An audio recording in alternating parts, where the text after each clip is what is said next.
Eh bien, bonjour à tous, bienvenue à ce deuxième webinaire de la semaine de la vitiforesterie. Donc, on est le 18 mai, donc deuxième jour, hein, le programme d'aujourd'hui, des couverts végétaux, oui, mais pourquoi faire, hein? On va s'interroger sur la pertinence de ces couverts végétaux, dans quel contexte ils s'inscrivent et pourquoi pas comment les réaliser, mais aussi et surtout quels sont les objectifs qu'on cherche à atteindre avec eux. Cet après-midi, on sera à Romery, hein, donc dans la région d'Épernay. Vous êtes tous invités à nous rejoindre à 14 h, rue d'Écoute s'il pleut. On ira à la rencontre de quelques vignerons du secteur qui sont dans cette démarche de transition vitiforestière. Quelques mots, hein. Je me présente pour ceux qui n'étaient pas là hier. Quentin Dida, donc ma formation, je suis linguiste, spécialiste du grec ancien, du latin et de l'hébreu biblique. Et mon sujet d'étude, c'est les pratiques viticoles agroforestières dans le monde méditerranéen antique. Hein, c'est ça qui m'a amené à la vigne avec ce type de configuration que j'avais l'habitude d'étudier. Hein. La vigne qui utilise l'arbre comme palissage naturel, hein, avec cette citation que j'aime bien proposer. On sait depuis toujours que les meilleurs vins viennent des vignes qui grimpent sur les arbres. Hein. Ça, c'est Pline l'Ancien qui dit ça. Vous ferez les conclusions que vous voudrez. Donc, j'ai rencontré ensuite Jérôme Courget, arbre et paysage en Champagne, et cette année, ne pouvant pas être à Jérusalem où j'étudie habituellement, je me suis inscrit dans cette démarche collective champenoise, hein, étant moi-même champenois, originaire de Châlons. On travaille ensemble avec Jérôme et avec d'autres, hein, notamment Sébastien qui est là et qui va se présenter juste après. Donc, les problématiques, pour aller très très vite là-dessus, c'est cette monoculture, hein, qui pose de vrais problèmes. Le travail du sol, à questionner, est-ce qu'on on se dirige vers ça, quitter les herbicides pour aller vers le travail du sol, est-ce que c'est une solution ou est-ce qu'il y a finalement d'autres alternatives qui pourraient être plus satisfaisantes? Notamment, c'est le travail de Marc-André Sellos autour de la microbiologie de la vie des sols, hein, les champignons, puis aussi les vers de terre, qui vont peut-être nous permettre un écosystème plus vivant et peut-être plus satisfaisant pour nous aussi. Ça peut passer par ça, les couverts végétaux. Alors, il faut s'entendre, hein, Sébastien, je te laisserai aller plus en détail là-dessus. Qu'est-ce qu'on entend par couverts végétaux? Est-ce que c'est la même chose que les engrais verts ou est-ce qu'il y a une notion de biomasse supplémentaire? Euh, Question à élucider. Petit aparté là-dessus aussi. On parle souvent de concurrence entre les différents végétaux. Et là, on voit ici que dans ce système, hein, qui est évidemment un système sur un sol vivant dans lequel il n'y a pas de semelle de compaction, hein, tous les végétaux peuvent descendre à la profondeur qui leur est la plus propice. Eh bien, les arbres, la vigne et les végétaux de la strate herbacée sont pas du tout dans les mêmes horizons et donc il n'est pas lieu d'avoir de concurrence. Hein, on s'inscrit évidemment dans ce contexte aussi de réchauffement climatique. Dans quelques dizaines d'années, voire peut-être moins, on aura dans notre chère région champenoise le climat qui est aujourd'hui celui de la région de Perpignan, de Toulouse, et évidemment des changements à anticiper de ce côté-là. Hier, donc, on était avec Damien Garros. Hein, la question, c'était stocker du carbone en viticulture. Est-ce que c'est possible? On a d'abord vu que ces itinéraires de vitiforesterie, finalement, permettent de réduire drastiquement le nombre de passages mécanisés dans une parcelle viticole, ce qui inclut fatalement une grande réduction des émissions de CO2. Hein. Mais ce qui est encore plus intéressant, c'est que voilà, en travail du sol, on va émettre beaucoup de CO2, hein, presque 1 tonne par hectare et par an, et n'en stocker aucun, puisque finalement la masse végétale au sol est extrêmement réduite, tandis qu'en agroforesterie, c'est un processus qui peut prendre du temps, 10, 20, 30 ans, peut-être même plus.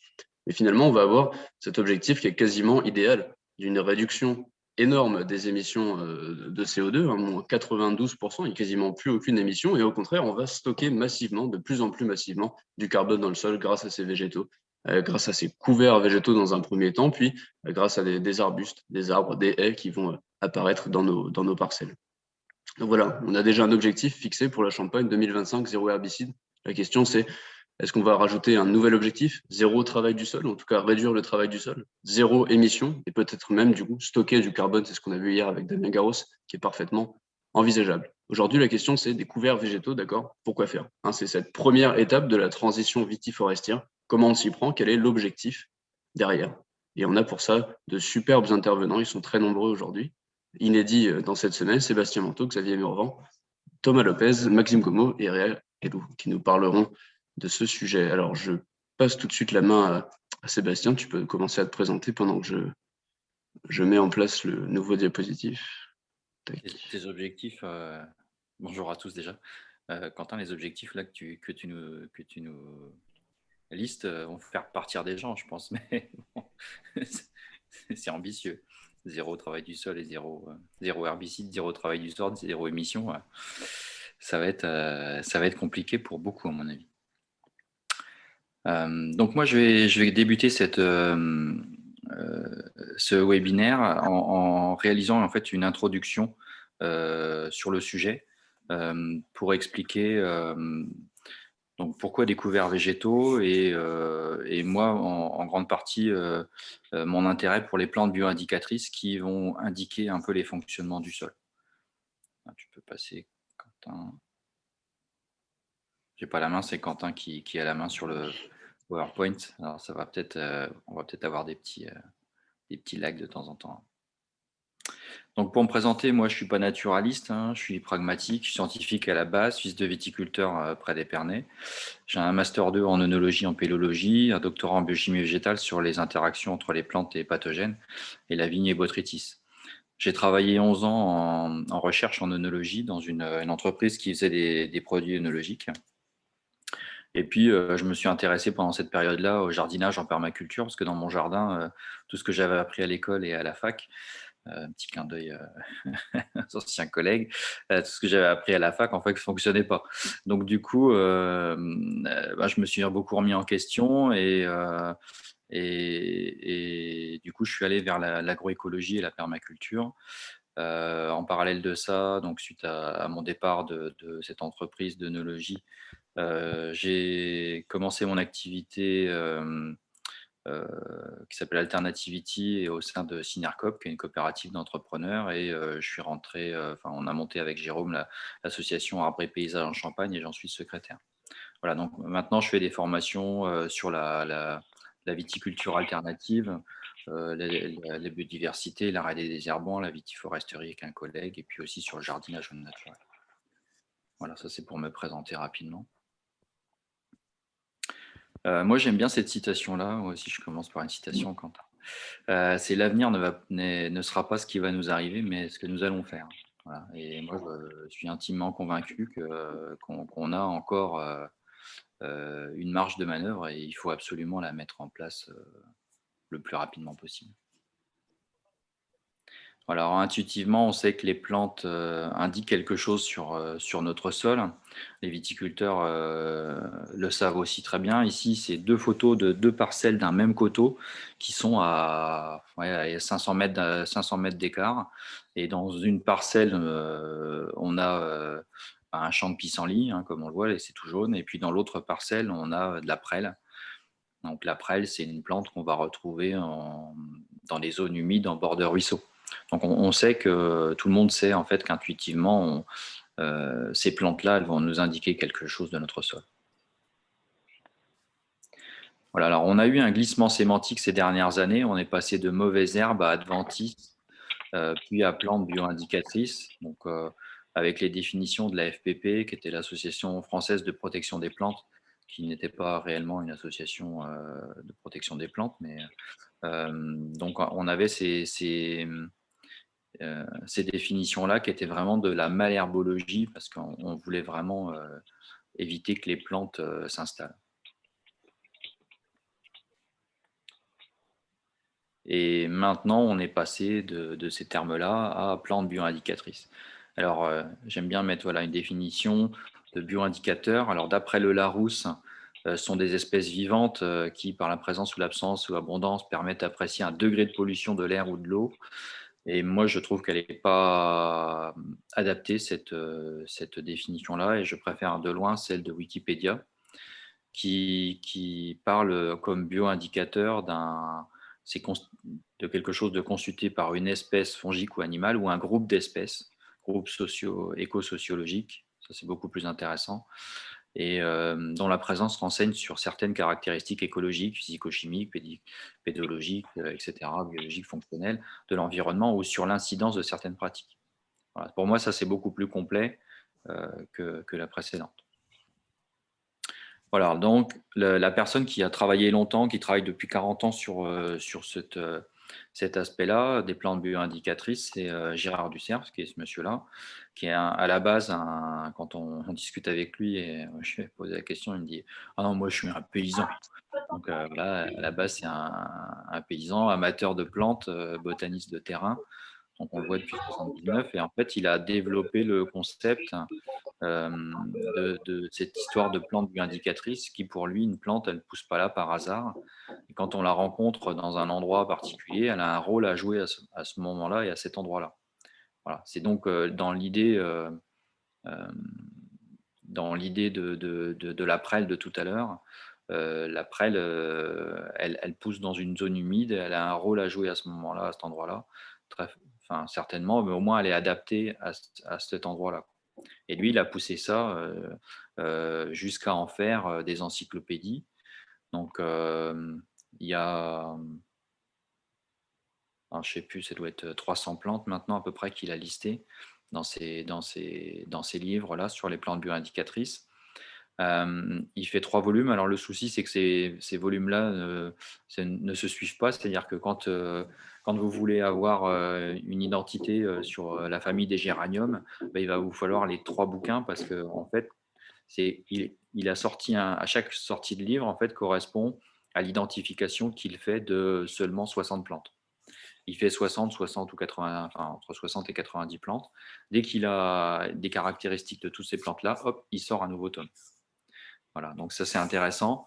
Ça permet d'avoir une idée sur les levées de dormance, de ça.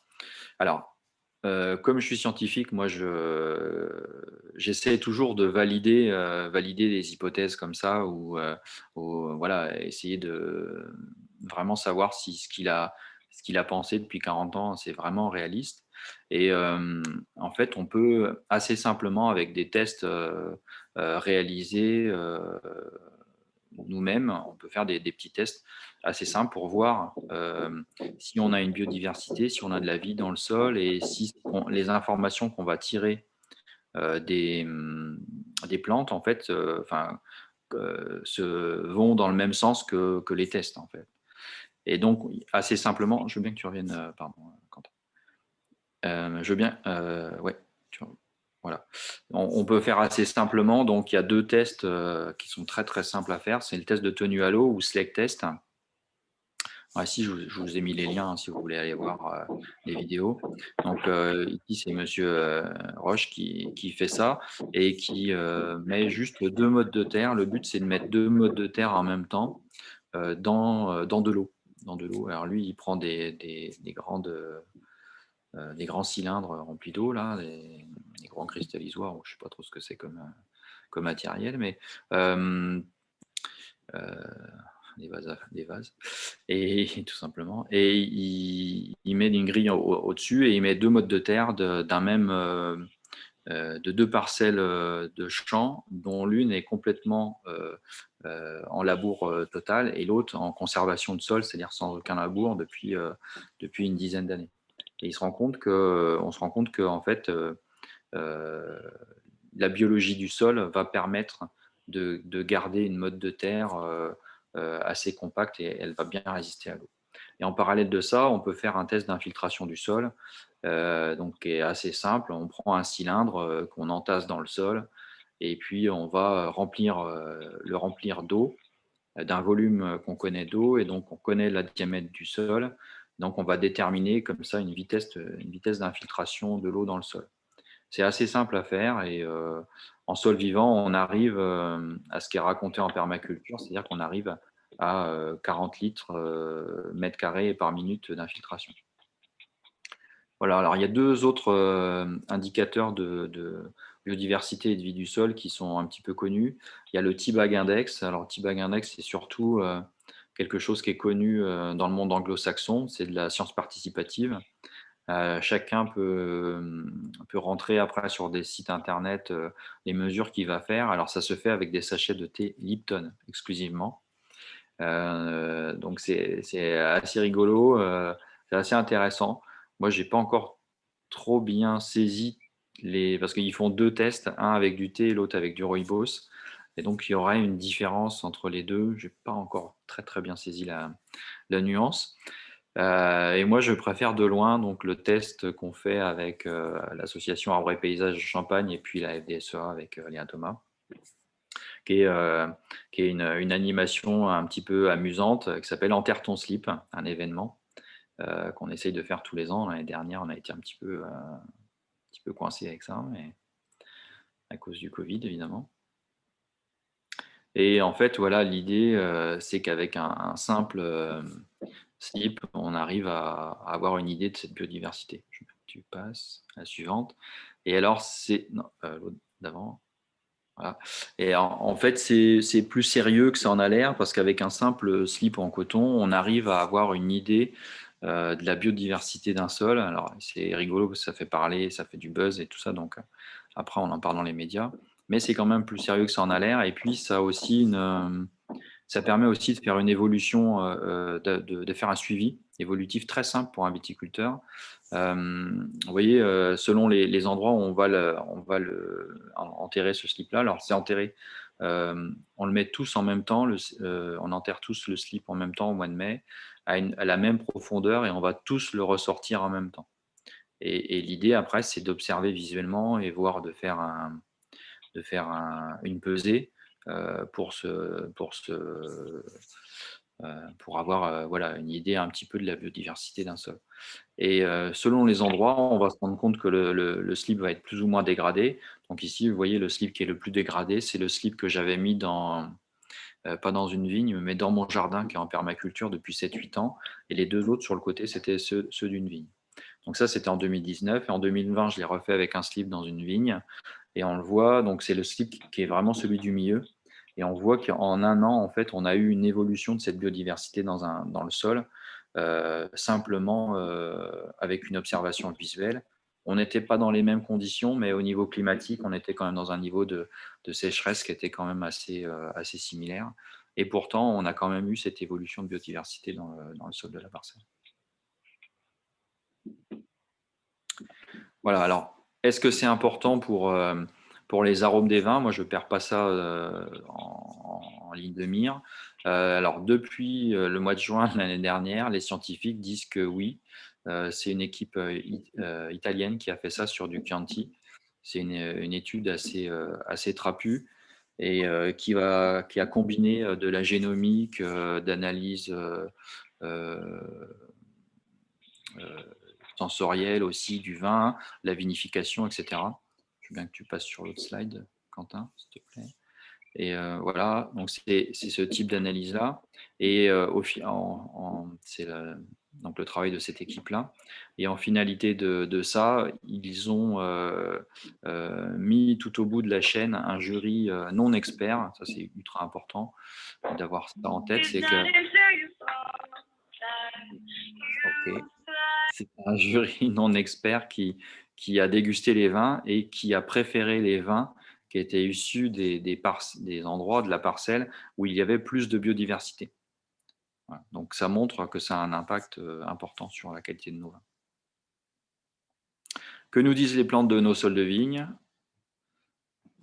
Donc, tu peux avancer un petit peu. Donc, on a en général, alors je veux bien que tu reviennes sur le trèfle quand même parce qu'on a on en trouve assez souvent dans les vignes. On va passer rapidement sur les points clés. Voilà. Le trèfle blanc, on en trouve assez souvent dans les vignes. Ça, c'est des plantes qui vont nous indiquer qu'on va avoir des sols qui sont assez compactés. Alors, les plantes indiquent plusieurs choses. C'est difficile des fois d'avoir une idée. Ça, c'est l'érigéron du Canada, voilà, qui indique aussi une compaction des sols. Le liseron des champs, qui indique aussi une compaction des sols et une saturation du complexe argilo-humique avec de l'azote. Le liseron des haies, qui aussi indique un problème de complexe argilo-humique et d'azote et de nitrite aussi là. Là, la renouée des oiseaux, donc c'est la petite plante, pas vert pomme, mais vert un petit peu plus soutenu, qu'on a sur cette photo, qui aussi va indiquer un excès de nitrite, de nitrate, et de tassement et compaction des sols et d'érosion en été. Voilà, donc c'est pour vous indiquer qu'on a plusieurs bioindications parfois. La mousse, pour moi, c'est une plante qui vont pousser sur les cailloux et les toitures, ce type de mousse-là. Bon, effectivement, des mousses, il y en a des quantités, mais les mousses qu'on va retrouver dans les parcelles de vignes sont des mousses qui poussent normalement sur des cailloux et des toitures. Et pour moi, c'est significatif d'un sol qui va retourner à l'état de roche-mère, et qui donc est pour moi assez problématique. Voilà, on va retrouver aussi le myosotis et le nostoc. Le nostoc, c'est cette petite algue, une cyanobactérie là, qui fait un petit peu comme un champignon noir, là, les champignons qu'on va retrouver en cuisine asiatique, mais qui est une cyanobactérie, qui va aussi pousser sur des cailloux. Euh, Moi, ça pousse sur ma dalle en ciment dans la cour. Mais on la retrouve aussi parfois en sol de vigne, à côté ici de myosotis, qui sont indicateurs de sols lessivés, érodés, et qui perdent leur cohésion et pouvoir de rétention. Et puis on va terminer avec les géraniums mous, qui, d'après Gérard Ducerf, indiquent aussi des excès de nitrate avec des sols à faible pouvoir de rétention. Voilà. Alors, tout ça nous amène vers des idées de problématiques quand même en Champagne. En formation, j'aime bien poser la question aux viticulteurs, leur dire quelles sont les 3 ou 4 principales problématiques qu'on va rencontrer dans les vignes pour vous.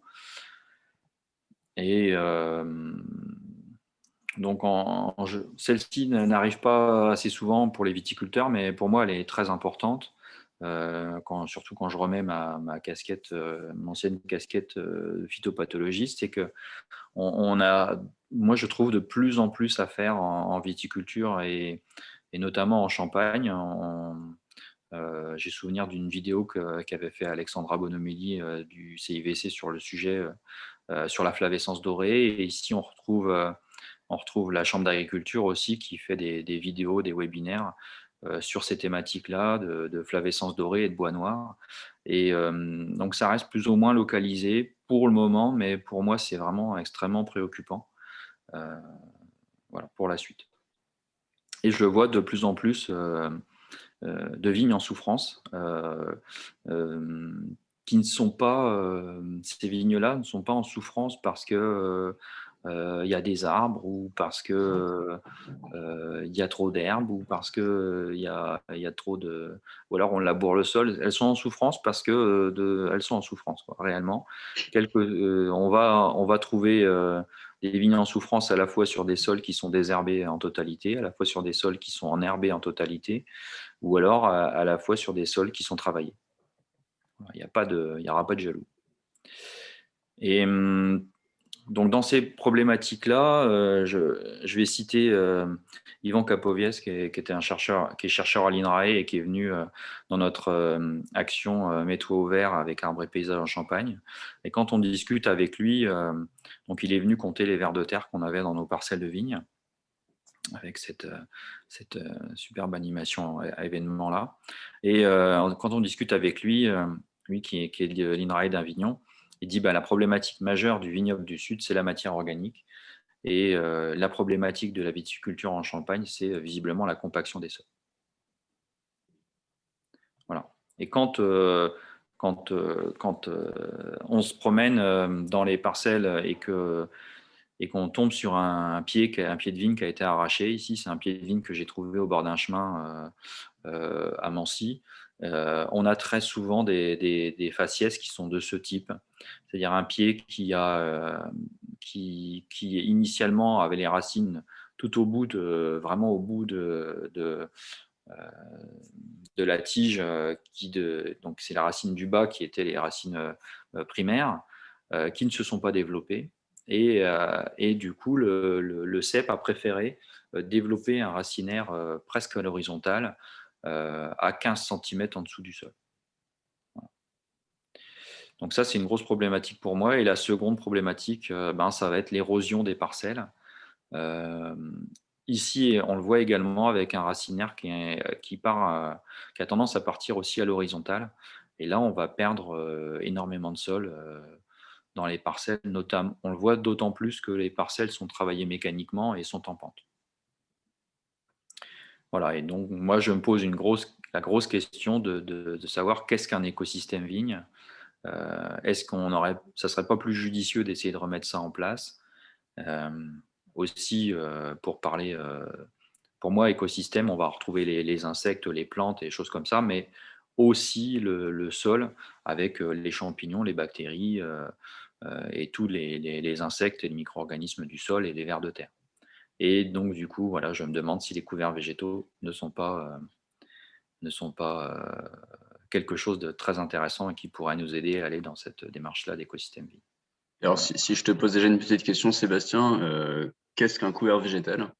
Et tout à l'heure, je faisais la comparaison avec les engrais verts, hein, parce que on en Ouais, parle depuis toujours. Alors, si je reprends ouais. ma casquette, moi aussi, de l'Antiquité, on voit on parle de couverts végétaux, oliviers de serre, et puis bien avant aussi. Mais finalement, enfin, donc les engrais verts, et est-ce qu'on peut faire cette comparaison? Quelles sont ces plantes-là qui composent ces mélanges?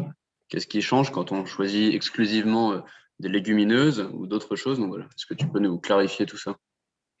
Alors, là, moi, je l'entends comme couvert végétal. Est-ce que ça peut nous aider? J'entends toute plante, hein. Quoi qu'on mette, à la limite, c'est mieux que rien. Déjà, on va commencer par ça. Ok. Et ensuite, alors, effectivement, il y a dans le besoin de transition assez rapide, effectivement, je pense que tu as raison. Il faut aller plus finement dans quelle plante ramener dans une parcelle de vigne et pourquoi on la ramène à cet endroit-là et à ce moment-là. Donc, l'engrais vert tel qu'il a été pensé depuis 10 ou 20 ans ne permet pas de rajouter des plantes comme un engrais vert ne permet pas réellement de pallier à cette problématique-là, parce que souvent on n'amène pas assez de matière. Si on cible, moi viticulteur, souvent je leur dis ne ciblez qu'une seule chose. C'est pas la peine de retenir que vous avez des millions, voire des milliards de micro-organismes sous vos pieds. Intéressez-vous seulement à un seul organisme, intéressez-vous au ver de terre. Bon. Eh bien, le ver de terre, lui, il faut aussi s'intéresser à sa vie. Donc, intéressez-vous à sa vie, il a besoin d'une maison. Donc, on ne va pas détruire en lui passant un petit coup de charrue 8 fois par an, hein, parce qu'on peut travailler les sols jusqu'à 8 fois par an en vigne. Et puis, donc, il a besoin d'une maison et il a besoin de manger. Et s'il a besoin de manger, eh ben, il faut lui laisser quand même des plantes et de préférence il en ait toute l'année. Parce que vous ne mangez pas que 2 à 3 mois ou 6 mois de l'année et le reste du temps, vous n'êtes pas en jeûne, quoi. Et le ver de terre, eh ben, c'est la même chose. Il a besoin de manger un peu tout le temps. Et il a besoin aussi de beaucoup, si vous voulez avoir beaucoup de vers de terre, il faut lui donner beaucoup à manger pour qu'il puisse se reproduire correctement et puis que ses enfants puissent avoir à manger également. Donc Donc voilà, l'engrais vert, c'est ouais, une réponse à la question pourquoi est-ce que dans le protocole arbre et paysage en Champagne, on se retrouve avec des couverts végétaux qui montent à 2 mètres de haut et pas simplement cette petite couverture végétale d'une vingtaine de centimètres qui serait tondue et finalement maintenue comme ça. L'objectif, c'est de produire un maximum de nourriture et plus le frigo des vers de terre va être rempli, plus il y aura de vers de terre, plus ils vont travailler à notre service, au service de la vigne et dans le sol, et plus ces écosystèmes vont être heureux, si je ouais. résume. Ouais, c'est ça. Ah, pour moi, il n'y a pas de dichotomie non plus. C'est-à-dire qu'on peut à la fois faire un couvert qui fait 2 mètres de haut et puis avoir ensuite une végétation de 20 centimètres. Ouais. Hein, pour moi, il n'y a pas de, c'est pas séparé. Parce que le ver de terre, il est un peu comme nous, il n'a rien à faire de manger du hamburger toute l'année, quoi. Donc, lui, ce qu'il lui faut, c'est de la diversité. Et donc, de la diversité dans sa nourriture. Donc, il va manger de temps en temps un champignon qui va venir d'une dégradation de paille ou d'un bois ou d'un sarment et de temps en temps il va manger une soupe, un petit exudat racinaire ou une soupe qui vient d'une dégradation d'autre chose, quoi. Voilà. Ouais, très bien. Alors, Xavier, je te passe la main. Tu peux commencer par peut-être te présenter, puis nous dire dans quel contexte tu t'es intéressé aux travaux d'arbres et paysages, ces couverts végétaux, quel a été un petit peu ton historique, toi, avec tout ça? Bonjour à tous, donc je suis Xavier Morvan, je suis maître de conférence à l'université de Reims. Donc j'interviens plutôt dans tout ce qui est sciences de la terre et sciences du sol, plus particulièrement moi en physique du sol. Donc ce que je vais vous présenter et ce qu'on va vous présenter, ce que les autres intervenants vont vous présenter par la suite, hein, ce sont surtout des travaux de recherche. Alors, des travaux de recherche qui ont été menés il y a déjà un petit moment et qui sont menés actuellement donc, sur les couverts végétaux. Donc, moi, je commencerai par vous présenter donc, les résultats qu'on a obtenus donc, au cours d'une étude qui était un petit peu plus ancienne, hein, qui date de 2008 et 2009. Hein. Donc, vous voyez, ça commence à dater un petit peu. Et ensuite, on vous présente, enfin, ce ne sera pas plus moi, ce sera les autres intervenants, mais on vous présentera donc, un peu l'état de l'art actuel sur les avantages, les inconvénients des couverts végétaux. Et ensuite, on vous présentera le projet qui est mené actuellement, donc en collaboration avec le GI2E, l'Université de Reims, l'École normale supérieure de Paris et la société Eliar SPCP, qui est une société de semences. Donc voilà, donc moi je vais commencer par vous présenter donc, les résultats qu'on avait obtenus à l'époque, donc il y a maintenant presque 15 ans hein, quand même, où on s'était intéressé donc aux différents couverts végétaux, tout simplement parce que nous, alors on s'intéressait à une des problématiques qui a été développée qui a été présentée par Sébastien Manteau, hein, qui était donc le fort risque de ruissellement et d'érosion hydrique. Donc, il y avait plusieurs types de risques, hein, bien sûr, qui est associé à ça. C'est donc la perte en terre déjà, la diminution du stock d'éléments nutritifs et éventuellement également hein, la contamination des eaux de surface. Donc ici, nous, ce qui nous avait intéressé, c'est les éléments traces métalliques, hein, les ETM, mais ça peut être également en d'autres contaminants.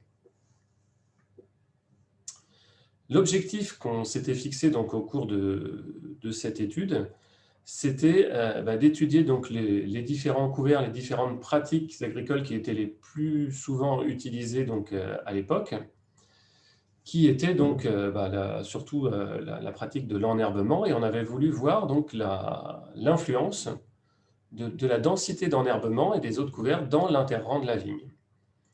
Et donc, pour voir cette influence, on avait fait des simulations de pluie. Donc, on avait emmené un simulateur de pluie dans les vignes, et on avait donc fait des pluies à différentes intensités sur les différentes pratiques agricoles et sur des interrangs qui étaient plus ou moins densément enherbés. Donc, comment on s'y était pris? Donc, on était allé dans le vignoble de Champagne, c'était dans la commune de Mailly-Champagne. Et on avait donc sélectionné donc, les 3 pratiques agricoles qui étaient le plus souvent utilisées donc, à l'époque, hein, qui étaient donc le sol nu, donc, qui sera appelé donc, SN dans la suite de cette présentation, le mulch d'écorce, donc avec la lettre M, et l'enherbement qui était globalement assez dense, hein, comme on peut le voir sur les petites photos qu'on a sur la diapo. Mais on avait quand même différencié l'enherbement dense au niveau des traces de roue, comme on le voit sur la petite figure de droite, et les enherbements plus faibles, en tout cas moins denses, dans les traces de roue, donc avec les acronymes donc ED donc pour enherbement dense et EF pour enherbement plus faible au niveau des traces de roue. Donc alors juste un petit peu avant, hein, s'il te plaît, Quentin, ouais, voilà, juste donc pour préciser hein, que les sols étaient les mêmes, on était sur des sols assez classiques de la Champagne, hein, au niveau de Mailly-Champagne, en tout cas, on était sur des randosols et calcosols, c'est-à-dire des sols assez courts qui se sont développés sur de la craie, et on était sur des pentes qui étaient similaires entre toutes les petites parcelles, toutes les placettes, donc qui étaient compris entre 5 et 7%. Et donc, bien sûr, hein, les rangs de vignes séparés d'1 mètre et plantés tous les mètres, ça c'est habituel en Champagne. Donc, pour chacune des modalités, on avait fait plusieurs choses. On avait fait des mesures de densité apparente et de pénétrométrie dans le rang, dans l'interrang et entre le rang et l'interrang. Donc, avec des mesures de densité apparente dans des petits cylindres de 34 cm3, hein, c'est-à-dire relativement petits, hein, mais on faisait des répétitions qui nous permettaient d'avoir une certaine représentativité de la compaction, en tout cas de la densité du sol. Et on avait fait aussi des essais de pénétrométrie avec un appareil Panda, ça s'appelle. Hein. En fait, on enfonce une tige dans le sol et on mesure la force avec laquelle il faut faire pénétrer la tige dans le sol. Et donc forcément, hein, plus il faut exercer de force, plus ça signifie que le sol est compacté. On avait fait ces mesures et on avait également donc fait, comme je vous le disais avant, des simulations de pluie. Donc ces simulations de pluie, elles étaient sur des petites placettes d'1/4 de mètre carré, c'est-à-dire ce sont des carrés de 50 cm de côté, avec des intensités de pluie différentes. Donc des pluies qui allaient donc de 20 à 30 mm/h jusqu'à des pluies vraiment très, très intenses, de l'ordre de 75 à 75 mm/h, donc qui représentent vraiment des événements orageux très, très, très violents. Le sol, donc là vous avez donc les caractéristiques du sol qui étaient relativement proches pour les différents petits sites, les différentes placettes. On a des textures qui sont relativement limoneuses, relativement limono-sableuses sur ce site-là, avec donc des sols qui sont très calcaires, hein, qui vont entre 2 et 10% de calcaire, et un taux de carbone organique qui était compris donc également entre 2 et environ 5% dans les différentes placettes. Les résultats qu'on avait obtenus, donc alors là je ne vous présente pas les résultats de la pénétrométrie puisqu'ils allaient dans le même sens que ceux de la densité apparente, mais ce qu'on peut voir, c'est qu'ici on avait donc des valeurs de densité apparente dans ce tableau. Donc vous avez donc Sn hein, qui représente le sol nu, le M qui représente le mulch d'écorce, et le E qui représente donc les parcelles enherbées, avec les différences entre le rang et l'interrang. Et ce qu'on peut voir, c'est que pour chacune des modalités, chacune des pratiques culturales, on a une zone qui est nettement plus compacte au niveau de l'interrang, donc au niveau des passages de roues, des différences en tout cas qui sont réellement significatives, et donc dû au passage de roues, et ces zones plus compactes en fait, vont créer des zones de ruissellement, des zones où on va avoir moins d'infiltrabilité, moins d'infiltration de l'eau, et donc des zones de ruissellement préférentiel. Ce qui indiquait donc l'intérêt hein, d'étudier l'enherbement au niveau justement de la densité de l'enherbement au niveau des zones plus compactées dans les parcelles enherbées. Donc ça, c'était pour les densités, et également donc, pour les simulations de pluie, les différentes simulations de pluie qu'on avait réalisées. Donc là, vous avez les résultats dans ce tableau, avec toujours donc, les mêmes acronymes. Hein. Donc SN pour le sol nu, pour lequel on avait fait une seule simulation de pluie. Pour le mulch d'écorce, on avait fait 3 simulations de pluie, et pour les parcelles enherbées, donc on en avait fait 5 dans les enherbements denses, et 3 pour les enherbements faibles. Dans les différentes colonnes, donc là on a le LAI, c'est en fait Leaf Area Index, en fait c'est la couverture du sol, la couverture végétale du sol en pourcentage. L'autre colonne, vous avez les intensités de pluie dans 1 mm/h. Et les 2 dernières colonnes sont les colonnes qui nous intéressaient le plus. Là, pardon, vous avez le coefficient de ruissellement et la quantité de sol érodé, c'est-à-dire la perte en terre. Et ce qu'on peut voir, c'est que donc, pour le sol nu, c'est là où on va avoir les coefficients de ruissellement les plus importants, avec quand même 80% de ruissellement, donc qui est quand même une proportion extrêmement importante, ce qui veut dire quand même qu'on a la quasi-totalité, enfin les 4/5 de l'eau de pluie qui tombe, qui va ruisseler, qui ne va pas s'infiltrer dans le sol. Et malgré donc une intensité qui est relativement faible par rapport aux autres essais qu'on avait faits, et on a des taux d'érosion qui sont aussi relativement importants. Donc ça, c'était quelque chose auquel on s'attendait. Hein. Sur les sols nus, on va avoir des résultats qui ne sont pas forcément très, très bons.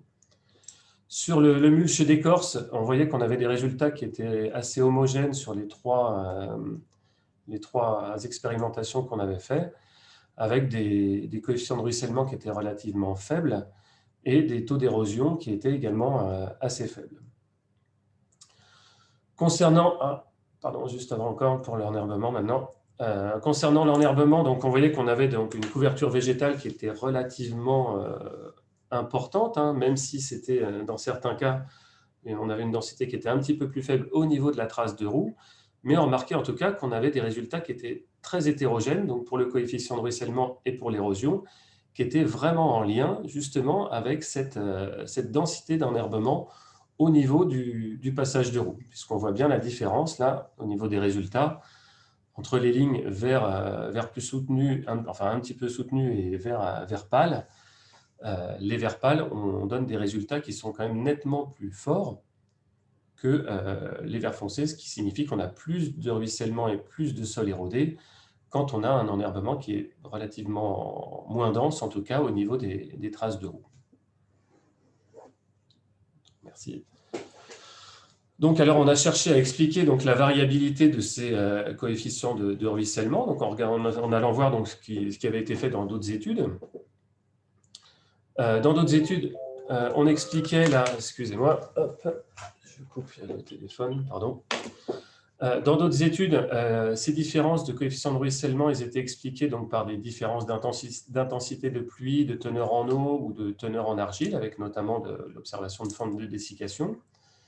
Ici, on ne pouvait pas expliquer nos différences par cela. On avait des intensités suffisantes pour générer du ruissellement. On avait des teneurs en eau identiques, proches de la capacité au champ pour chacune des expérimentations.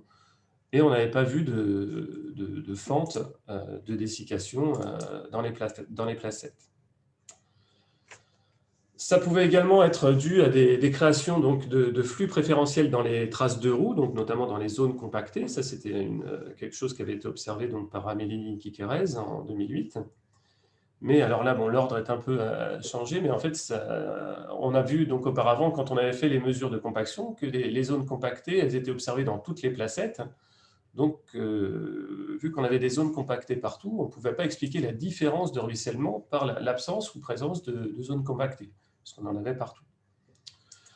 Alors là, il y a quelques... la disposition a été un petit peu modifiée, dû à des problèmes de, je pense,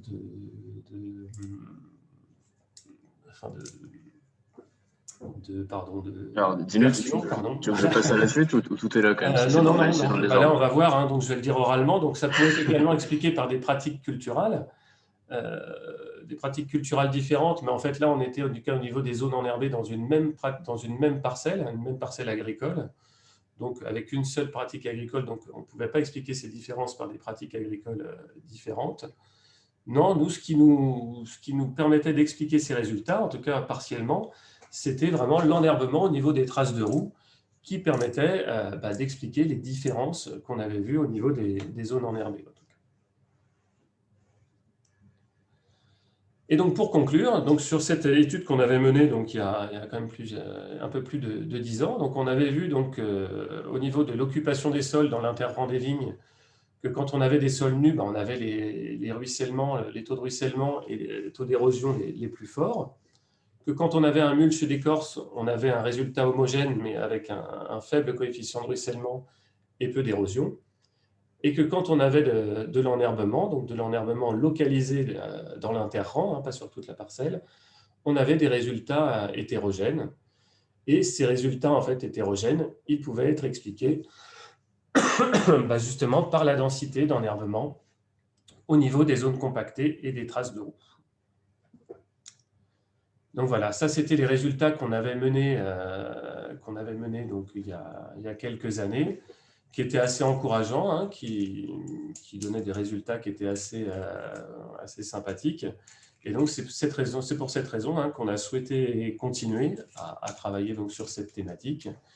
Et que donc, là, il y a un projet qui est en cours, qui est mené et qui va vous être présenté donc, par mes camarades, par mes collègues. Merci Xavier. Bonjour à tous, donc moi je suis stagiaire chez Eliar, basé au CREA de Reims, et pour travailler surtout sur l'influence sur la physique des sols des couverts végétaux, mais je vais vous en parler de façon un peu plus large ici.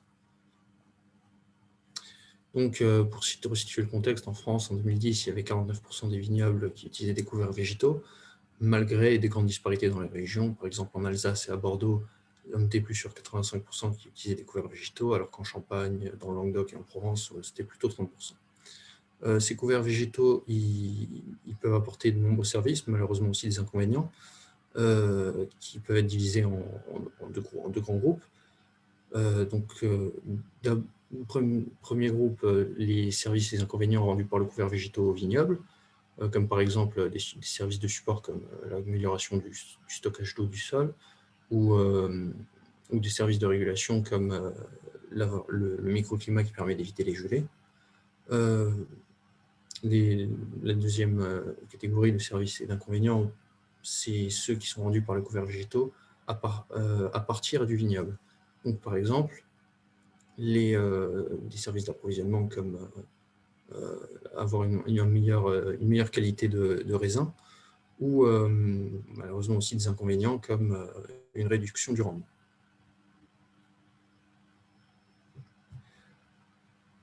Donc, je vais vous parler un peu des effets des couverts végétaux sur la quantité de matière organique et d'azote. Donc, dans le sud de l'Italie, il y a eu une expérience qui a été publiée en 2021 par Gattuso et al. Où ils travaillaient avec des parcelles qui étaient travaillées par un labour conventionnel qu'on voit en orange sur le graphique et d'autres avec des couverts végétaux qu'on voit en vert sur les deux graphiques. Et pour à la fois la quantité de matière organique et d'azote, on voit que c'est avec les couverts végétaux qu'il y a dans le sol la plus grande quantité d'azote et de matière organique. Donc le couvert végétal permet d'améliorer la fertilité du sol et aussi de fixer les éléments nutritifs et d'éviter un lessivage qui pourrait amener une contamination. Les couverts végétaux ont aussi une influence sur la stabilité des sols. Donc, en 2019, une étude de Guzman et al. A été publiée où il parlait notamment des macroagrégats. Et comme on le voit sur le premier graphique, donc en noir, c'est sur un sol nu. Et les trois autres colonnes représentent des différents traitements avec des couverts végétaux. Et ce qu'on constate, c'est que les macroagrégats sont le plus stables avec les couverts végétaux, ce qui permet d'améliorer la stabilité structurelle du sol. Et ça montre aussi que le sol est bien protégé de la battance par ces couverts. Une autre étude par Novara et al. Qui a été publiée par Novara et al. En 2021, plutôt plus sur le ruissellement, nous montre en rouge avec un labour conventionnel et en vert avec un couvert végétal que les couverts végétaux permettent de diminuer la quantité de ruissellement et donc du même fait l'érosion. Les couverts végétaux ont aussi une influence sur la disponibilité de l'eau. De façon générale, lorsque le sol est couvert, il absorbera beaucoup mieux l'eau. Donc en hiver, les pluies rechargeront les réserves du sol. Mais en été, il peut y avoir des problèmes de compétition pour l'eau. Mais si les couverts végétaux utilisés ont des racines qui ne vont pas à la même profondeur que celles des vignes, alors cet effet de compétition peut être diminué. Après la destruction du couvert, on peut avoir un mulch qui permet, entre autres, de limiter l'évaporation, ce qui permet de faire tenir les stocks d'eau du sol sur de plus longues périodes. Et la matière organique permet aussi une meilleure rétention de l'eau.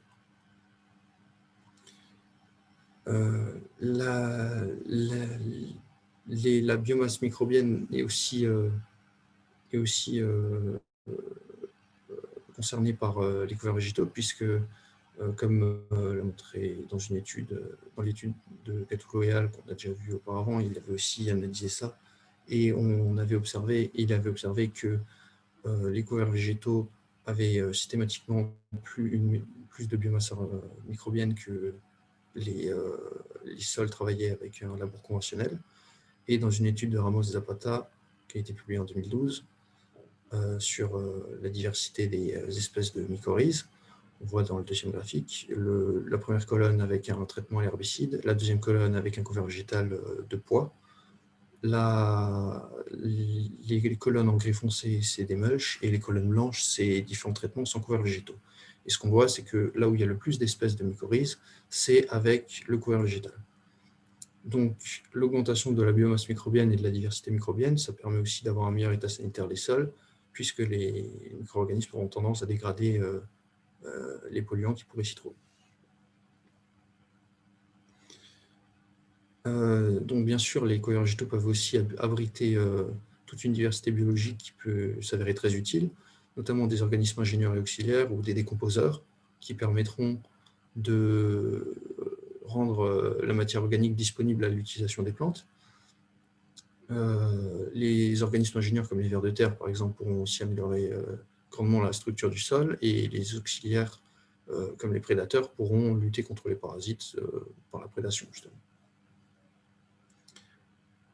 L'un des grands avantages des couverts végétaux, c'est aussi de pouvoir contrôler les adventices sans utiliser d'herbicides, donc simplement par la compétition avec les adventices, la compétition pour l'eau, pour les nutriments, mais aussi pour l'accès à la lumière et à la destruction du couvert. Comme dit précédemment, on peut créer un mulch pour étouffer les adventices et empêcher les adventices de germer. Ces couverts végétaux peuvent aussi servir d'habitat pour d'éventuels prédateurs des adventices. Donc, en fonction des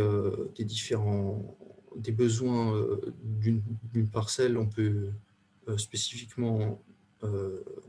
utiliser des couverts spécifiques pour maximiser un effet voulu.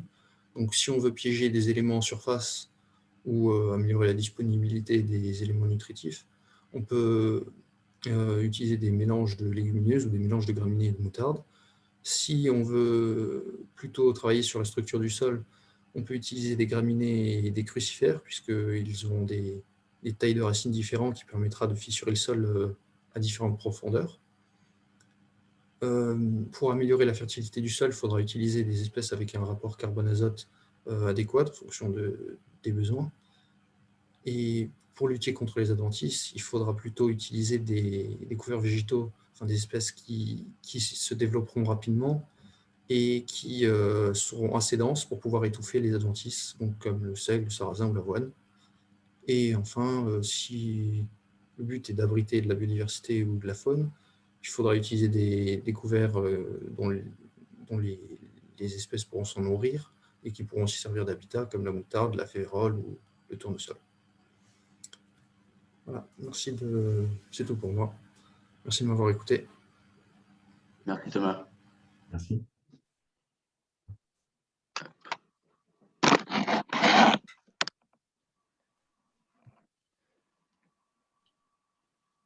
Alors, à toi Maxime, quand tu veux.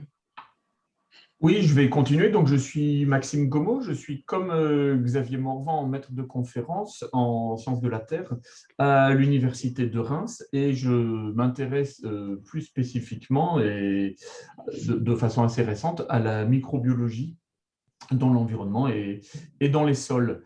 Alors, les travaux que nous menons actuellement dans ce projet ont commencé très récemment, puisqu'on a fait nos prélèvements de sol la semaine dernière. On a réalisé des prélèvements dans 7 parcelles qui participent aux travaux du GI2E. On a commencé par Beton, tout au sud du département de la Marne, sur la côte de Cézanne, au Ménil-sur-Roger et à Cramant, sur la côte des Blancs, à Bouzy, Verzenay et Janvry, sur la périphérie de la montagne de Reims, et à Pouillon, dans le massif de Saint-Thierry. Il nous reste un dernier prélèvement à réaliser à Prouilly, ce qui devrait être fait dans les semaines à venir. Et nous nous sommes concentrés sur les parcelles de vignes qui disposent à la fois des couverts du GI2E et de témoins qui pourront nous servir de référence. Je mentionne juste au passage, mais sans développer, que des expériences comparables sont en cours dans le vignoble de Cognac et de Provence. Et alors, pour ceux qui ne connaissent peut-être pas, est-ce que tu peux présenter rapidement le mélange du GI2E? Alors, le mélange de… Voir le GI2E lui-même, qu'est-ce que c'est qu'un GI2E? Groupement d'intérêt économique et environnemental. Tu peux redonner son nom exact, Oui, Quentin? c'est le GI2E Couverts végétaux champenois, donc qui est notamment animé par l'association Arbres et Paysages en Champagne en partenariat avec la Chambre d'agriculture de la Marne. L'idée, c'est d'avoir un groupe expérimental de vignerons qui sont volontaires pour participer à ces expériences. Et du coup, je te laisse préciser la composition. En fait, on propose à chacun un itinéraire technique semblable de manière à pouvoir faire des observations et des conclusions. Donc, tout le monde sème le même mélange de plantes. Et donc, puisque je suis parti pour le dire, je vais finir. Donc, c'est du seigle, de la févrole et plusieurs variétés de trèfle. Donc, tout le monde sème ces mêmes semences à chaque fois, des mêmes variétés, etc., qui viennent de la même provenance pour être capable de faire des déductions à partir de ce qu'on observe. Voilà, juste pour ça, pour remettre un petit peu le contexte. Oui, donc c'est la même composition spécifique, mais pour nous, la diversité des sols dans toute l'aire d'appellation Champagne a justifié qu'on aille réaliser des prélèvements comme ça sur des zones assez éloignées finalement. Donc les analyses qui sont prévues de ces prélèvements de sol qu'on a fait la semaine dernière, elles comprennent des analyses pédologiques classiques qui ont déjà été évoquées dans les présentations précédentes, la granulométrie, la teneur en matière organique et la teneur en calcaire du sol et la mesure du pH. Des mesures de physique des sols sont prévues, des mesures de densité apparente, comme l'a déjà expliqué Xavier, basées sur des prélèvements d'un volume connu de sol dont on déterminera la masse. Et c'est ce qui est illustré sur la photo, c'est Thomas que vous venez d'entendre, qui est en train de réaliser des prélèvements pour la mesure de densité apparente. Sont prévues aussi des mesures de la stabilité structurale. Ça a notamment été évoqué par Sébastien dans son expérience avec les grandes colonnes d'eau, et des mesures de la rétention en eau. La partie dont je vais m'occuper moi plus spécifiquement concerne les analyses de la biomasse microbienne, pour laquelle nous avons prévu de réaliser donc une quantification de la biomasse microbienne totale, ce qui est toujours problématique, puisque à la différence des plantes, par exemple, comme le présentera Réa, on ne peut pas récolter simplement, extraire d'un sol uniquement les micro-organismes. Ils sont intimement liés aux particules, on ne peut pas les séparer comme ça. Donc, on a recours à des indicateurs indirects. Ce qui a été choisi dans le cas de notre étude, c'est d'utiliser comme indicateur donc, la quantité d'ADN qu'on peut extraire du sol et quantifier, qui sera donc un indicateur de la biomasse microbienne, tout groupe d'organismes confondus, dans un premier temps. Ensuite, on a prévu d'aller un petit peu plus en détail en réalisant une estimation du ratio bactéries-champignons, par l'estimation donc de l'abondance des copies de gènes qui sont propres à ces deux groupes, les gènes des ADN ribosomiques 16S et 18S respectivement. C'est exactement le principe des tests PCR dont on entend tant parler dans le cas de la COVID. C'est vraiment estimer le nombre de copies d'un gène présent dans un échantillon. En plus de ces analyses que nous allons faire, entre guillemets, nous-mêmes à l'Université de Reims, nous sommes en discussion avec une entreprise de biotechnologie qui s'appelle Biomakers, qui a bénéficié de fonds européens et qui propose en retour de financer des analyses à des laboratoires partenaires, mais qui propose aussi ces analyses en prestations payantes. C'est ce qu'ils appellent les analyses Bicrop, qui sont détaillées sur la diapo suivante. En fait, cette entreprise, elle a développé un référentiel d'interprétation des analyses de la diversité microbienne. C'est-à-dire qu'ils réalisent une analyse approfondie de la diversité microbienne des sols, aussi bien les bactéries que les champignons, par un séquençage haut débit, donc ça génère des quantités de données impressionnantes, un séquençage qui vise les mêmes gènes que ceux que nous, on utilise pour estimer l'abondance. Et dans toute cette diversité globale, on recherche et on quantifie des espèces cibles qui sont connues pour posséder de façon au moins potentielle, d'avoir les gènes qu'il faut pour un trait métabolique ou physiologique particulier.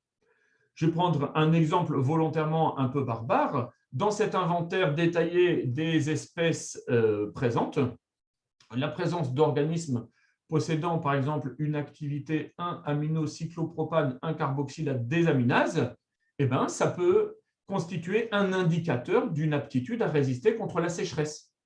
Donc, c'est vraiment la caractéristique de ces indicateurs Bicrop, c'est de simplifier, de résumer, de synthétiser une étude extrêmement poussée de la diversité microbienne en indicateurs simples qui sont au nombre de 3. Donc, une rubrique qui concerne la biodurabilité, c'est-à-dire l'analyse de la diversité des espèces microbiennes, des fonctions métaboliques qui sont présentes dans le sol et pour estimer donc la capacité de résistance aux perturbations et notamment le fait que plusieurs groupes microbiens qui soient capables d'assurer les mêmes fonctions soient présents. Ça, c'est plus une garantie de résistance aux perturbations quand il y a de la redondance dans l'écosystème microbien. La deuxième rubrique, c'est celle qui concerne la santé par la recherche de pathogènes de la vigne, mais aussi donc de micro-organismes producteurs de phytohormones qui sont susceptibles de perturber son développement, mais inversement, aussi de biocontrôleurs d'organismes, par exemple nématicides ou insecticides, qui permettent donc de réguler les populations de pathogènes. Ou enfin, de traits métaboliques indiquant une bonne adaptation aux conditions de stress, comme je disais tout à l'heure. La troisième rubrique dans ces indicateurs Bicrop, c'est la rubrique nutrition. C'est le potentiel des micro-organismes à recycler la matière organique, à minéraliser, donc à recycler les nutriments et à augmenter leur biodisponibilité pour les plantes. Si on prend par exemple le cas du phosphore, dans certaines conditions, le phosphore peut être présent en quantité totale tout à fait suffisante, mais être présent sous des formes chimiques qui font qu'il n'est pas accessible, qu'il n'est pas disponible pour le développement de la vigne, qui subit des carences, alors que la quantité présente serait suffisante. Et donc, dans certains cas, les micro-organismes peuvent jouer sur la spéciation du phosphore et d'autres éléments, et donc sur leur biodisponibilité, et favoriser le développement de la vigne. Donc voilà les analyses qui sont prévues chez nous à Reims. Je vais laisser la parole à Réa, qui va présenter tout ce qui concerne la biomasse végétale. Merci. Donc, bonjour à tous. Je suis Réa, étudiante à AgroParisTech et stagiaire chez Eliar SPCP et l'École normale supérieure Paris. Et mon stage consiste à identifier le lien entre l'architecture racinaire des couverts végétaux et la dynamique du carbone dans les sols de vignobles. D'accord. Donc, restaurer le carbone du sol peut avoir de nombreux avantages, non seulement pour l'environnement en général, mais aussi pour la productivité, pour le producteur. L'accumulation du carbone dans le sol favorise la rétention de l'eau dans le sol, le cycle des nutriments et d'autres processus du sol qui vont améliorer la fertilité et la qualité globale du sol.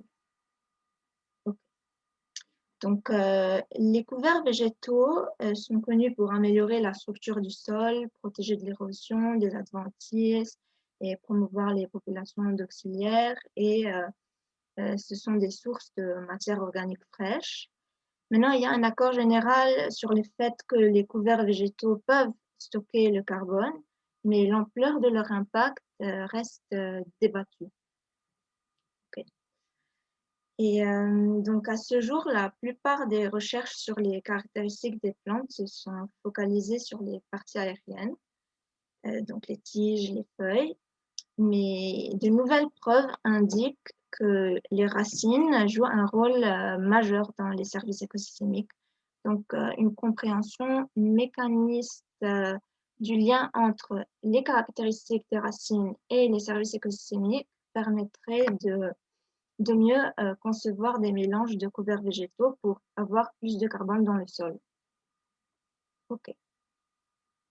Donc, dans ce stage, on va se focaliser sur les traits architecturaux des racines, c'est-à-dire la configuration spatiale du système racinaire, de l'ensemble du système racinaire de la plante, par exemple la profondeur d'enracinement, les ramifications, la densité racinaire, etc.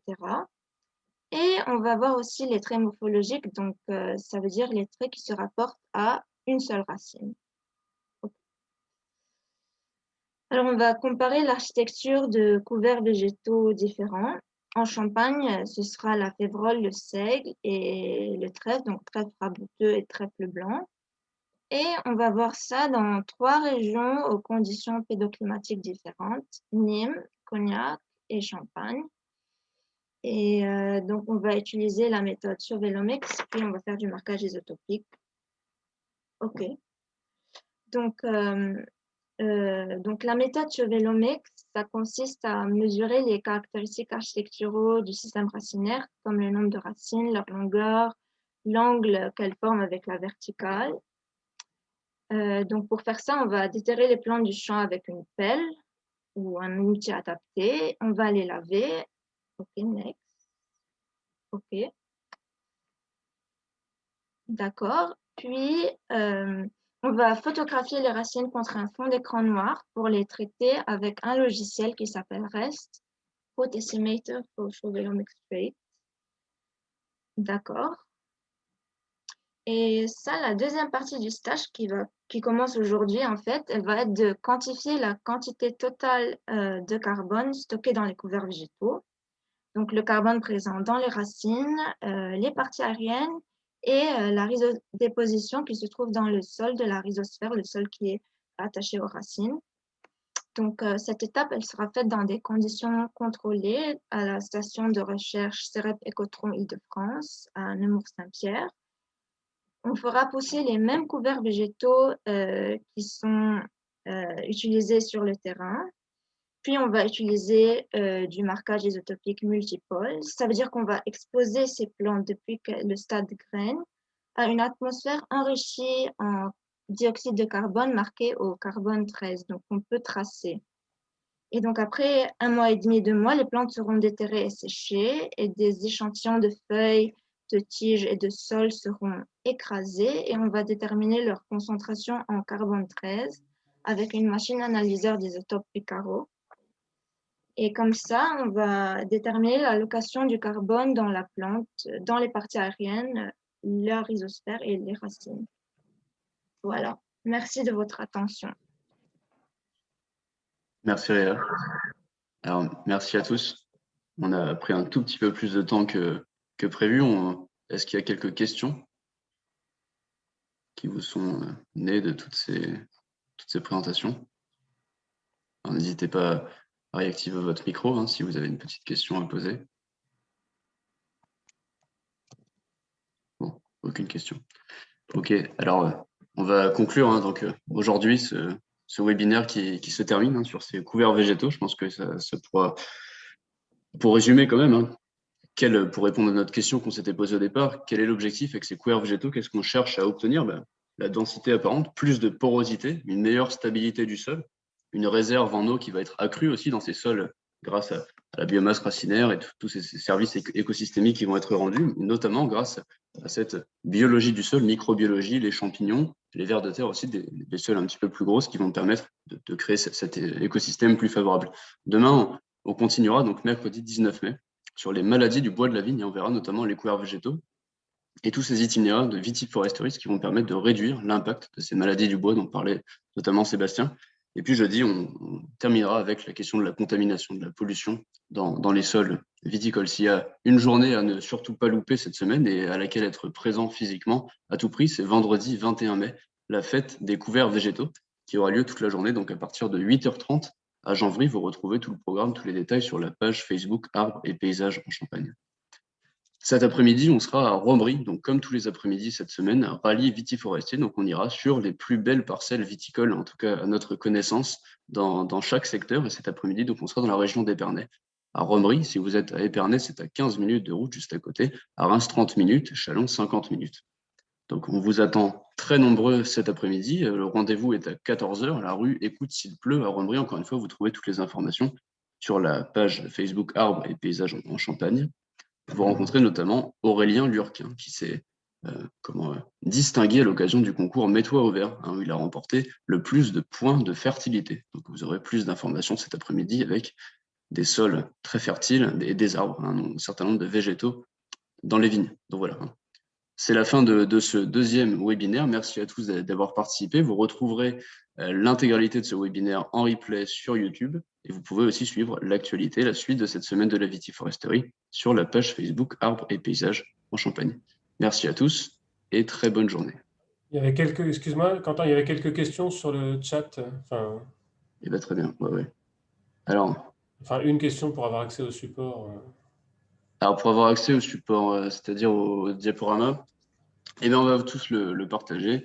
Disons comme ça, on va vous envoyer tous par mail, tous les participants. On a vos adresses mail, on va vous envoyer le support qui était présenté aujourd'hui. Voilà. Je pense que c'est bien. Quelqu'un veut rajouter un petit mot pour conclure? Tu as fait une vidéo, non, Quentin, du webinaire, non? Exactement, c'est ça. Donc, le webinaire est enregistré. Et dès que l'intervention est terminée, il sera publié sur YouTube. Ok, super. Voilà, tout est en ordre. Peut-être Grand Reims et Peggy, je vois Peggy qui est là, qui nous aide aussi.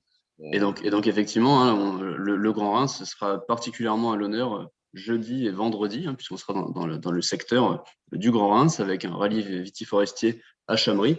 Puis vendredi, évidemment, la fête des couverts végétaux. Ce sera dans le périmètre du Grand Reims qui nous accompagne pour faire découvrir notamment au public rémois et alentours ces pratiques viticoles qui émergent, qui sont de plus en plus présentes, de plus en plus effectives dans le vignoble rémois et champenois de manière générale. Pour faire un petit teasing pour vendredi, il y aura aussi la remise des prix de Sortez Couvert, qui est un événement qu'on fait en même temps avec Arbres et Paysages en Champagne et puis la FDSEA de la Marne. Donc on remettra des prix à 12 viticulteurs qui ont mis en avant leurs couverts végétaux cette année et qui montrent l'exemple un petit peu sur la pratique. Voilà, donc c'est ça. C'est Sortez Couvert, Mets-toi vert aussi, qui sera à l'honneur. Marc-André Sellos, présence exceptionnelle ce jour-ci. Une pièce de théâtre autour d'un verre avec Sophia Kawi, démonstration du couchage d'un semis d'automne avec le semis en direct du semis de printemps à l'intérieur, présentation d'un projet vitiforestier complet, inédit, à Prouilly avec Jérôme Courget. Voilà un petit peu dans l'ordre le programme de cette journée. À ne surtout pas louper. Encore une fois, pour conclure, vous trouvez les informations et le lien d'inscription, soit par mail si on vous l'a envoyé, ou en tout cas sur la page Facebook Arbres et Paysages en Champagne. Voilà, ce sera le mot de la fin. Bonne journée à tous. Et donc à cet après-midi à Romery, où on vous retrouve tous dans les vignes.